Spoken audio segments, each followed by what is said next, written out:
Hola, mi gente, and welcome to Cuéntame con Sonia Camacho. This short form podcast features the stories of Latinos from our community, from engineers, business owners, students, and so much more. Each episode will give you a quick boost of motivation and encouragement before starting your day. I'm your host, Sonia Camacho. Thank you for being here. Now let's get into today's episode. All right, welcome back to Cuéntame con Sonia Camacho.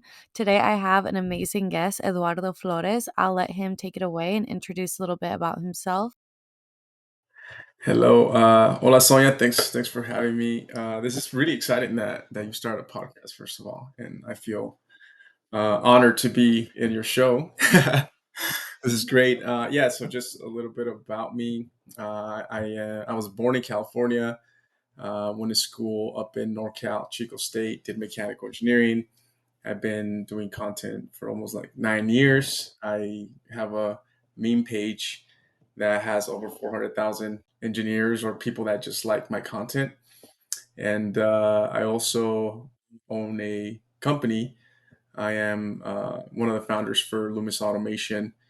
We work in industrial automation with industrial automation systems, such as like PLCs, anything electrical, software, and mechanical related to machinery.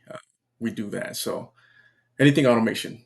For those of you who don't know, Eduardo and I actually met through social media. So we both do content creation for people in STEM.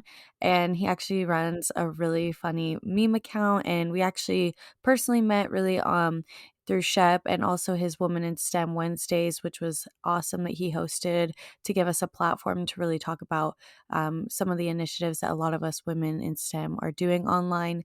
So, you already told us a little bit about your school history, but I wanted to get into if there's any internships. And then, really, the whole theme of your episode is about building a business as a Latino, because I know that that's a really scary decision to make. And I'm sure you had lots of moments of self doubt and deciding where to start. So, if you want to kind of touch on any internships that led you into your passion, and then we can get into your business.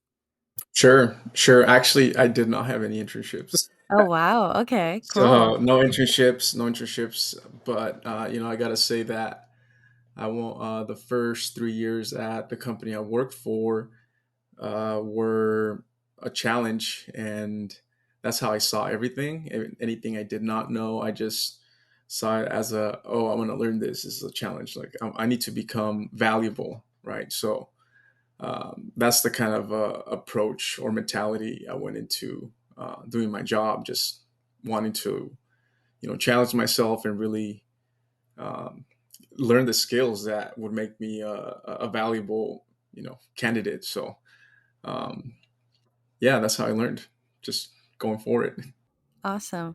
So then what was the deciding moment that you were like, I'm gonna leave my job and I'm gonna, create my own business and really build it from the ground up? Because I'm sure that was really scary. I feel like no one just wakes up one day and then like next day they have a business built. So if you want to kind of take us through the beginning of that journey and what that was like for you. Yeah, I think of many situations why it led to this, and I mean, if I have to go back to the beginning, my brother and my cousin, they started a website a few years back. They both started. So my brother did a cleaning service website, and then my cousin did a event decor website. Over time they were just generating leads. They saw the power of the internet and how pretty much anyone can start a business and get people to contact them. You just have to show that you do it, or that you have done it before, like experience or do your sales. So they were doing that, and so I just saw like the potential as well, right, from people around me. I also worked with my cousin. That's actually in 2018. I was 4 years into my career. I I decided to go on my own, right? And part of the reason I felt confident in going on my own it was because I had invested with my cousin on his event decor business.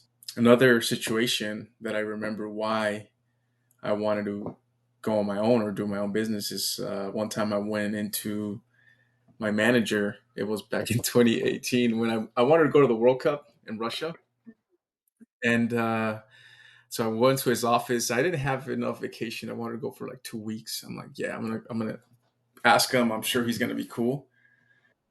And then I went up there like, can I get like, you know 4 or 5 days? I'm already tired of being at work. I hadn't gotten a nice vacation the whole 4 years I was there.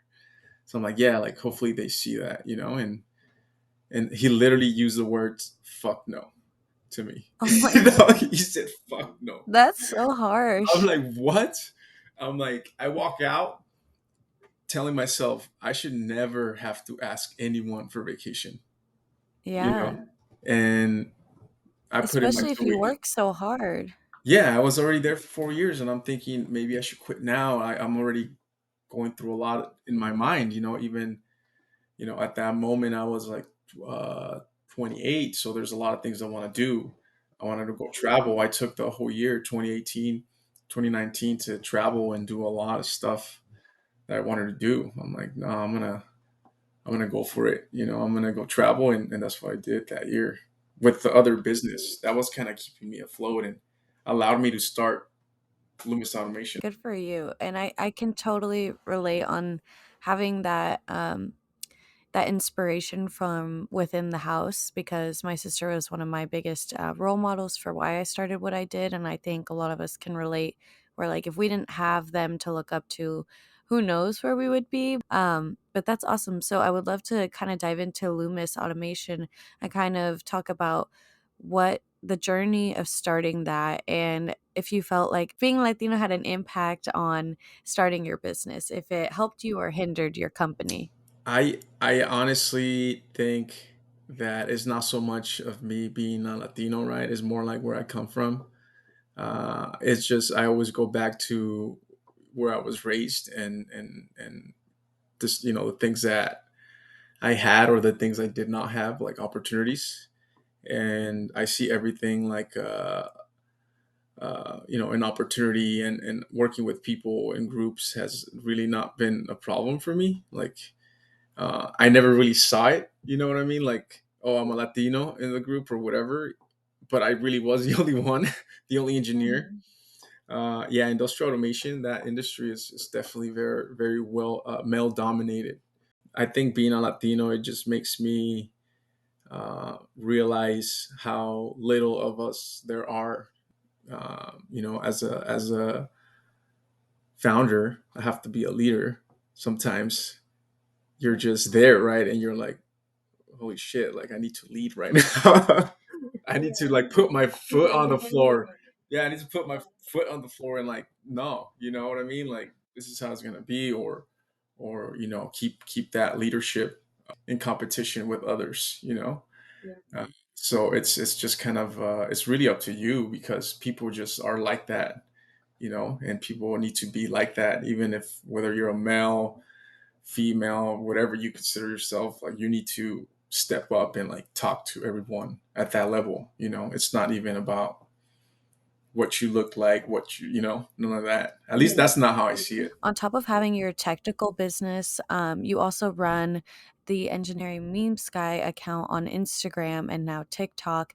That in itself has really become its own content creation business. So how do you really deal with like the work-life balance of that? And what was the goal when you started it? And did you ever think it would grow to the extent that it has today? Would have I never would have thought it would be um, this big and touching to people. I guess people really connect with it, and I never had any intentions with it, let alone like start a business or make money out of it.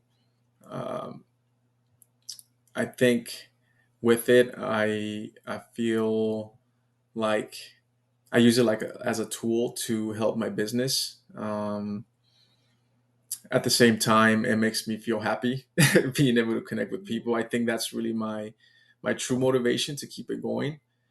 A lot of it, is supported by them too. A lot of people send content, so it's a bit tough keeping up with that because I'm also dealing with a lot of serious projects, and keeping that, the seriousness on one end and then the fun on the other is it definitely takes up a lot of time. Like right now I want to create content, but everything is so almost like on schedule right now for me. I hope that right now, actually, now I have one of the interns helping create flyers, so I'm gonna try to.